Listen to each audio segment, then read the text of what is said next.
மணப்பெண்ணின் பிரத்யேகமான திருமணம் விவாஹா தி சென்னை சில்க்ஸ். சென்னை மாநகர் மற்றும் புறநகர் பகுதிகளில் இரண்டாவது நாளாக இன்றும் அடர்த்தியான மூடு பனி நிலவி வருகிறது. கூடுதல் தகவல்களை செய்தியாளர் தாயுமானவன் வழங்கிட கேட்கலாம். தாயுமானவன் வணக்கம். அடர்த்தியான மூடு பனி நிலவும் சூழலில் பொதுமக்கள் என்னென்ன இன்னல்களை சந்திக்கிறார்கள்? வானிலை மையம் என்ன தெரிவித்திருக்கிறது?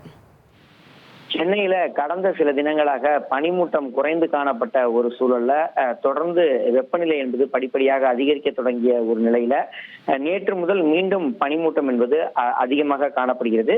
குறிப்பாக இன்று இரண்டாவது நாளாக பல்வேறு பகுதிகளில் கடுமையான மூடுபனி நிலவக்கூடிய சூழலை நேரடியாகவே பார்க்க முடிகிறது. மாநகர பகுதிகள் மற்றும் புறநகர் பகுதிகளில் காலையில நிலவக்கூடிய மூடுபனி காரணமாக உடற்பயிற்சி மற்றும் நடைப்பயிற்சி செய்பவர்கள், பள்ளி செல்லக்கூடிய குழந்தைகள், பணிக்கு செல்பவர்கள் சிரமத்திற்கு ஆளாகி இருக்கிறாங்க. காரணம் என்னவென்றால் காலை 9 மணி வரைக்குமே ஒரு பனிமூட்டம் என்பது நிலவக்கூடிய காட்சிகளையே இரண்டாவது நாளாக தொடர்கிறது.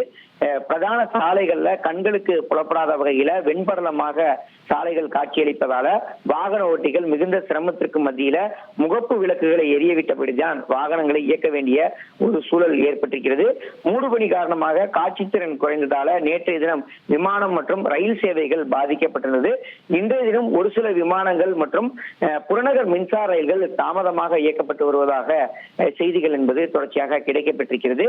தொடர்ந்து இரண்டாவது நாளாக இந்த மூடுபனி நிலவுவதன் காரணமாக மாநகர பகுதி முழுவதுமே அதிகாலை வேளையில பணிக்கு செல்பவர்கள் மற்றும் பள்ளிக்கு செல்பவர்கள் பாதிக்கப்பட்டிருக்கக்கூடிய காட்சிகளையே பார்க்க முடிகிறது.